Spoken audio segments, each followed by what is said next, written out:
All right, welcome back to Max Out with Mason.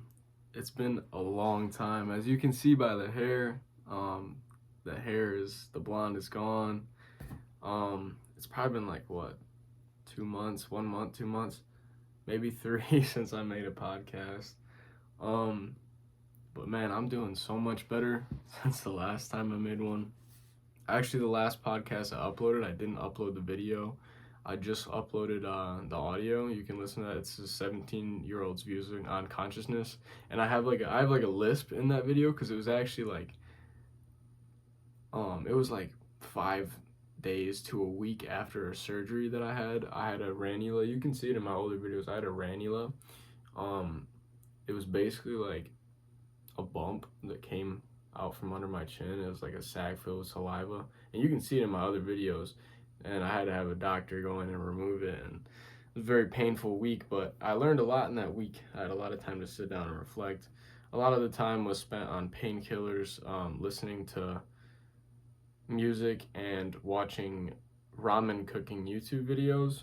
But a lot of it was like just time to introspect, and a lot of it was like I did self inquiry during that time. I did a guided one, and I actually had an enlightenment experience, which was awesome. But I got into that in that podcast. You can listen to my lisp there. Um, but today I wanted to just like kind of check in and have a talk. This is a more casual podcast, as you can see by the hoodie. I'm wearing Christmas pajamas right now. I have swim practice in about 2 hours, so I can't make this too long. Um, so yeah, I wanted to talk about today how I got out of the deepest rut of my entire life.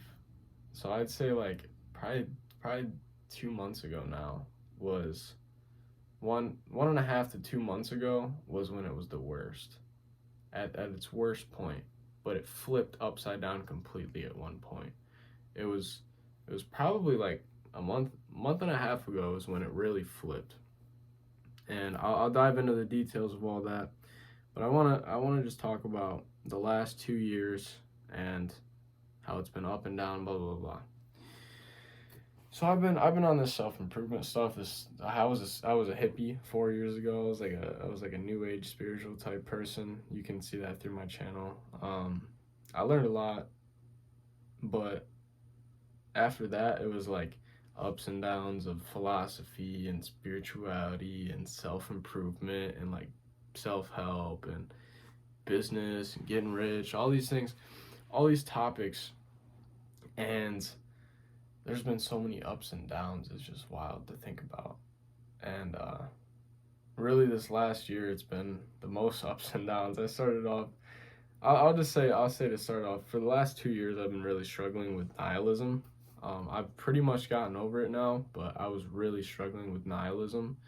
If you introduce yourself to like very very deep metaphysical topics, but you don't have enough experience or background, or you don't have enough if you don't have a foundational practice that's very set in stone, like a meditation practice or something, which I didn't and I don't still. I'm just being honest. I don't meditate consistently, but I'm going to. I'm trying. I'm not trying, but I'm doing. Um, but yeah, I've been struggling with nihilism, or I did struggle with nihilism for the past like 2 years. That was the worst part of it, was the nihilism. Basically thinking that life was completely meaningless. I had no purpose on this earth. My life meant nothing to everything, and basically nihilism at its core, like deep, deep, deep nihilism, the deepest nihilism I don't even know nihilism could get that deep. But about 2 months ago, I'd say it got the worst, to the point where like I felt like everything was like fake. It felt like reality itself was fake. It felt like people were fake. It felt like schizophrenic, suicidal at times, but not really suicidal. It was like more like I had this thing that I would say all the time. I said I want to go to Taiwan and become a crazy artist and violinist at the top of a roof. I was thinking of Frank Yang, but that was like the complete death of the current self that I have now. just giving all that up and just going and doing something else. So it was kind of suicidal. At times it was more suicidal, but nothing serious, nothing to like call the, what do you call it? Call a hotline or anything. But it did get pretty bad at times. Lots of sleepless nights, lots of crying, all that stuff. But it's fine. You got to go through these things to grow in life. You have to. There's no way around it. You can't like just be cushy feely your entire life and just like, no. It's a very rare case. But yeah, I was just surrounded with negative people, and I had an overconsumption of metaphysical ideas without a practice. So I had all these things. I was surrounded by those people.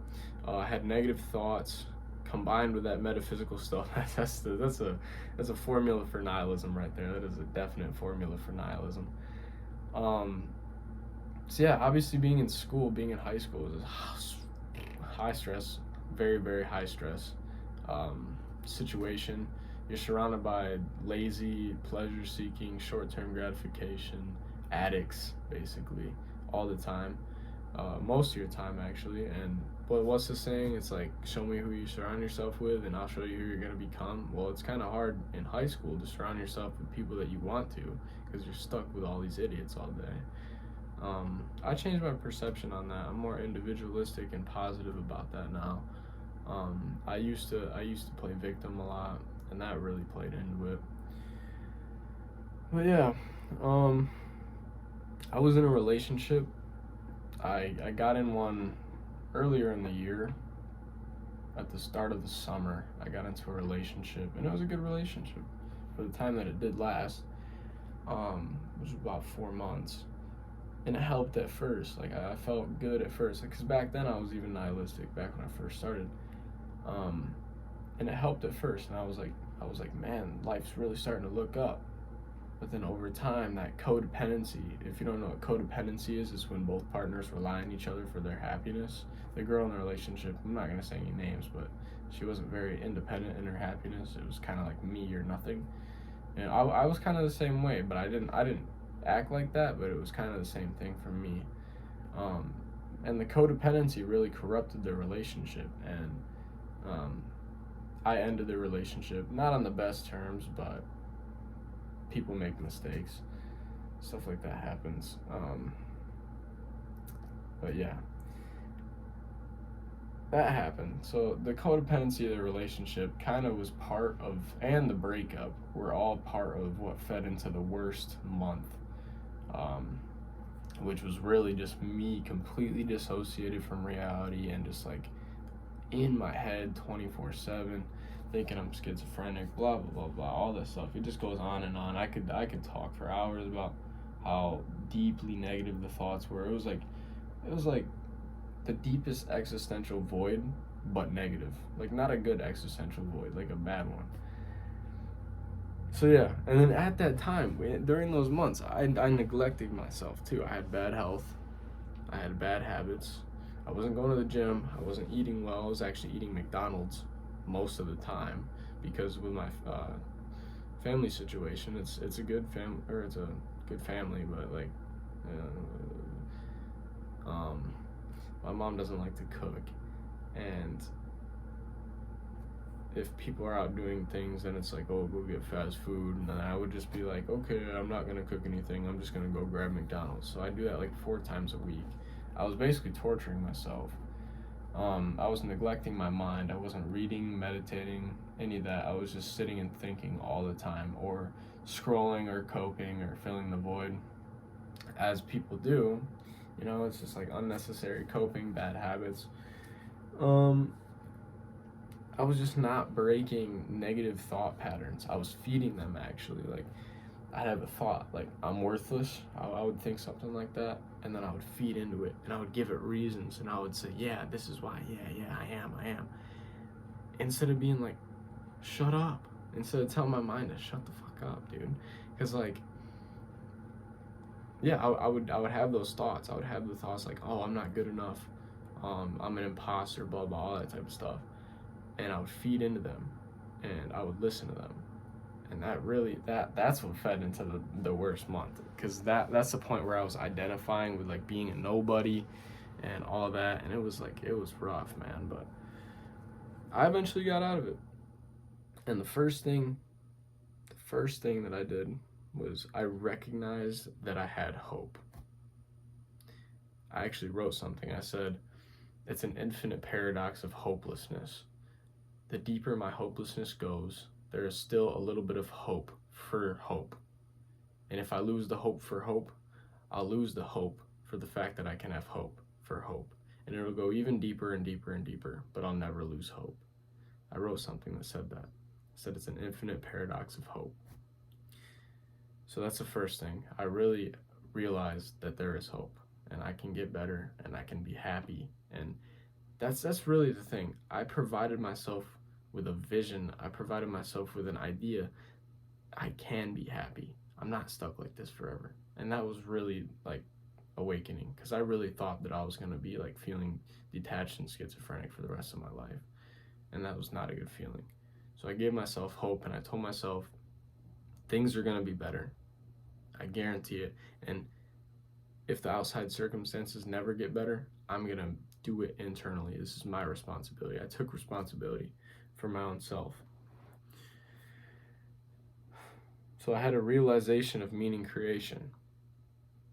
With nihilism, it's like life is meaningless, blah, blah, blah.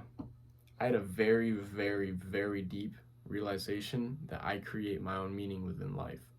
It's not enough just to say, oh yeah, I create my own meaning. It's not enough, because you can still say that and then still be depressed as hell and nihilistic. What is enough is to contemplate that deeply for hours and hours and hours. This is what I did. And I had a very deep realization of meaning creation, that I create my own meaning. And boy, was that was an amazing step. That's when I started working on my life purpose and really started refining my vision and getting back to what I loved again. I started making art. I started making more content. It wasn't much content, but I made a little bit here and there. And I really I filled my passion more. So yeah, then I started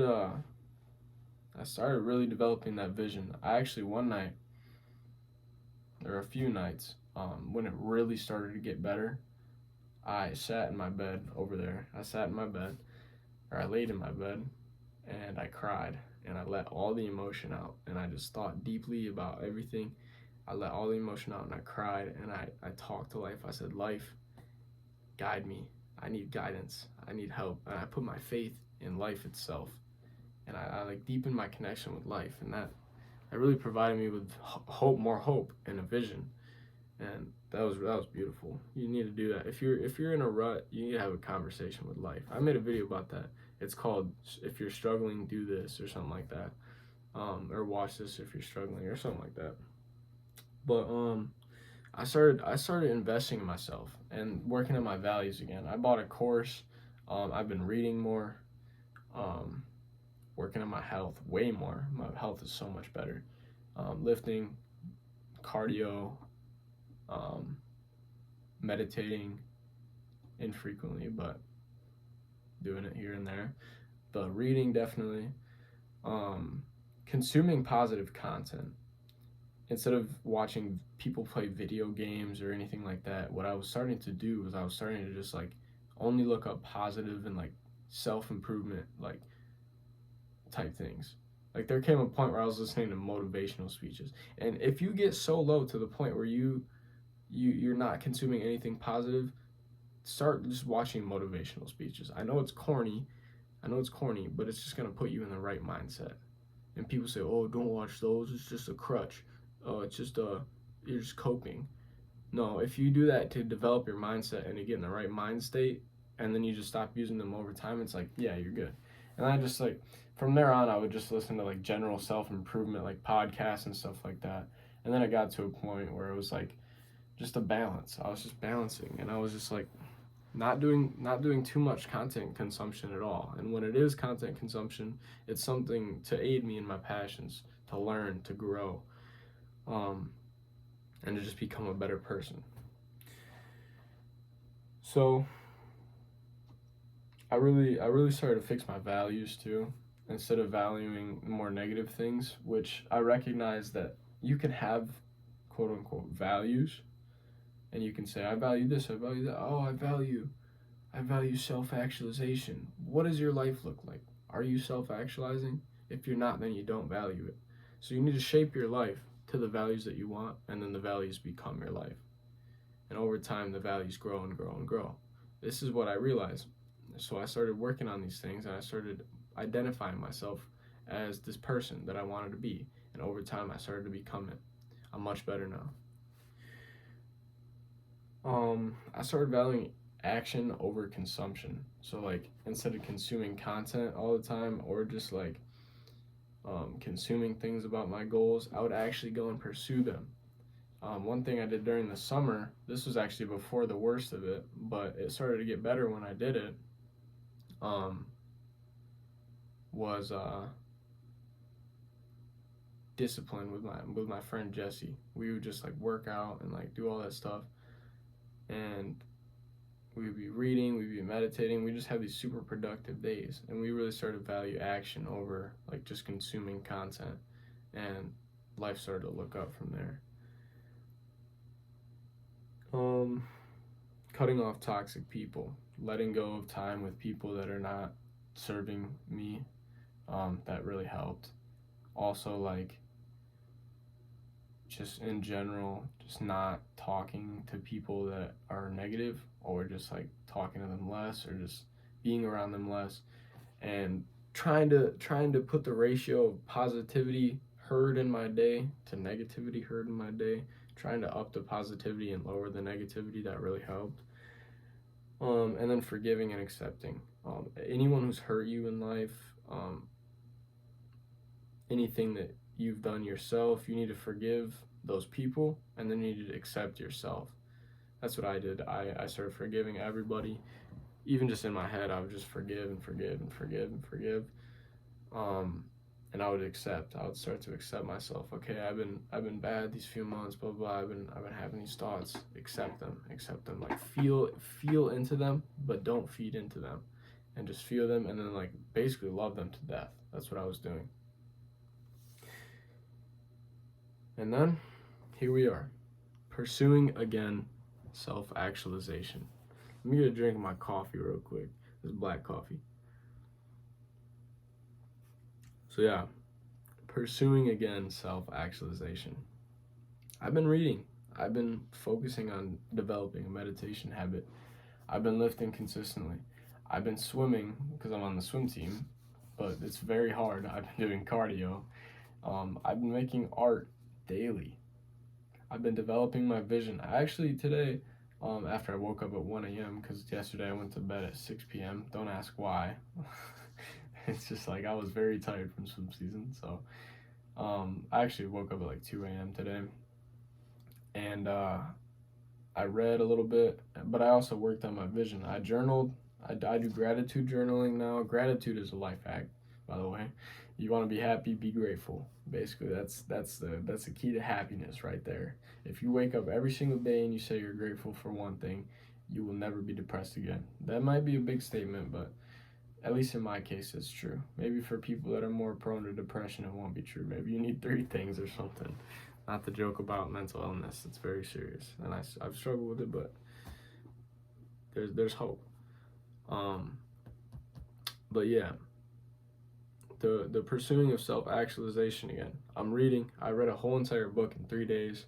I'm reading As a Man Thinketh by James Allen right now. That's a book I'm working on. And the one that I just actually finished was The War of Art, and it's actually the best book I've ever read in my entire life. The mindset shift. It's really just like it validated a lot of the things that I've been thinking as I got out of this rut, like valuing action, doing things that you have to do even when you don't feel like doing them, all that type of stuff. It was really the best book I've ever read. It's super well written, very very abstract, but also very grounded. It's like a very good book, The War of Art by what's his name? Stephen Pressfield.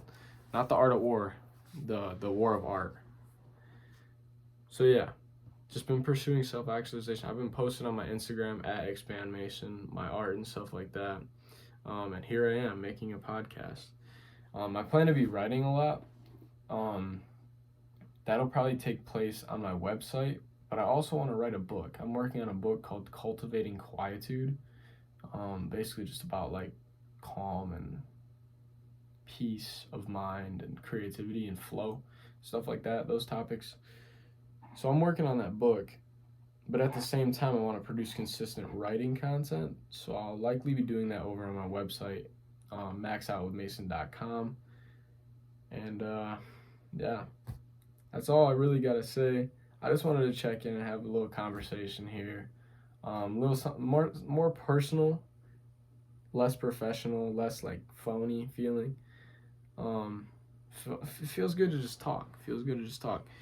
In the War of Art, it says the thing that means the most to you. This is paraphrasing. It says like the thing that means the most to you is the thing that sustains itself. So an activity that you partake in, when it leaves you feeling better afterwards, then that's very meaningful to you. So something like this, like I feel good afterwards. I might be like, I might look shaken up or something like that. That's just because like everybody's got a little bit of social anxiety or like fear of public speaking, and this is public speaking. Like I'm in front of a camera with a microphone right here with a light shining on my face. It's not very bright because it looks like crap when it's bright, but it's public speaking, so it's a little nerve wracking, especially because I haven't done it in so long. But yeah, that's about it. That's just like very personal. I didn't have all the details in. It was a very big summary. It was a summary definitely of the last couple months and what I've been doing to get myself out of the rut. But yeah, this has been Mason. This is how I got myself out of the biggest rut I've ever been in my life. So yeah, peace. If you're nihilistic, message me on Instagram at expandmason. We can have a talk. I'm here for you. Thank you.